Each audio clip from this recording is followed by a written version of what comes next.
ಹೋಗಿ ಕಾನೂನಿನ ಸಲಹೆ ನೀಡುತ್ತಿರುವ ಕಲಕೆರೆಯ ಪೊಲೀಸ್ ಅಧಿಕಾರಿಗಳು. ನಮಸ್ಕಾರ, ನಾನು ಮಧುವಿಲಾಕೆ ಎಂಟಿವಿ ವೀಕ್ಷಕರಿಗೆ ಸ್ವಾಗತ. ತಾಳಿಕೋಟೆ ತಾಲೂಕಿನ ಕಲಕೆರೆಯ ಪೊಲೀಸ್ ಠಾಣೆಯ ಪಿಎಸ್ ಆದ ಸುರೇಶ್ ಮಂಟೂರ್ ಅವರು ಪೊಲೀಸ್ ಇಲಾಖೆಯ ನಿಯಮಗಳನ್ನು ಚಾಚು ತಪ್ಪದೆ ಪಾಲಿಸುತ್ತಿದ್ದಾರೆ.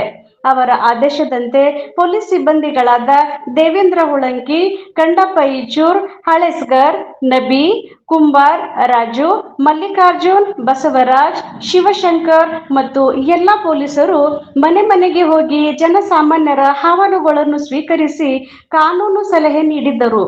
ಆದ್ದರಿಂದ ಇದು ಜನಮೆಚ್ಚುಗೆಯ ಕೆಲಸ ನಮ್ಮ ಕಲಕೆರೆಯ ಪೊಲೀಸರು ಮಾಡುತ್ತಿದ್ದಾರೆ. ಇದು ಒಳ್ಳೆಯ ಯೋಜನೆ ಎಂದು ಜನಸಾಮಾನ್ಯರು ಸಂತೋಷದಿಂದ ಮಾತನಾಡುತ್ತಿದ್ದಾರೆ. ವರದಿ ಮಹಾಂತೇಶ್ ಕಾಂಬ್ಳೆ.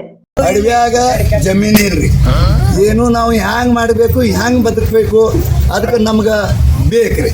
ಈಗ ಈ ಪತ್ರೆ ಶೆಡ್ ಹೊಡ್ಕೊಂಡು ಎಷ್ಟು ದಿನ ನಾವು ಇರ್ಬೇಕ್ರಿ ಸರ, ಅದು ಬೇಕು. ಕುಡಿಯಾಕ ನೀರು ಇಲ್ರಿ, ಕುಡಿಯಾಕ ನಮ್ಗೆ ಇಲ್ಲಿ ಒಂದು ಬೋರ್ ಹಾಕಿ ಕೊಟ್ಟಿಲ್ರಿ ಸರ, ಒಂದು ಬೋರ್ ಇಲ್ಲ. ಇದು ಚರಂಡಿನೂ ನಮಗೆ ಒಂದು ಚರಂಡಿನ ಮಾಡಿಲ್ಲ, ನಮ್ಗೆ ಒಂದು ರೋಡ್ನು ಮಾಡಿ ಕೊಟ್ಟಿಲ್ಲ, ಒಂದು ಕರೆಂಟ್ ಬಿಲ್ ಹಾಕಿಲ್ಲ. ಕರೆಂಟ್ ಒಂದು ನಾವು ಪುಕ್ಷೇಟಿಗೆ ತಗೊಂಡಂಗಾಗಿದ್ರಿ, ನಾವು ಅವ್ರ ಗೌರ್ಮೆಂಟ್ ನಮಗೆ ಕೊಟ್ಟಿಲ್ರಿ, ನಮ್ಮದು ನಾವು ಮಾಡ್ಕೊಂಡಿದ್ದೀವಿ. ಅಟೇ ನಾವು ಮಾಡ್ಕೊಂಡಿದ್ದು ಅಟೇ ಅದು. ಆಯ್ತು, ಈಗ ನಿಮ್ಮ ಸಮಸ್ಯೆಗಳು ನಮ್ಮ ಮೇಲಾಧಿಕಾರಿಗೆ ತಿಳಿಸ್ತೀವ್ರಿ.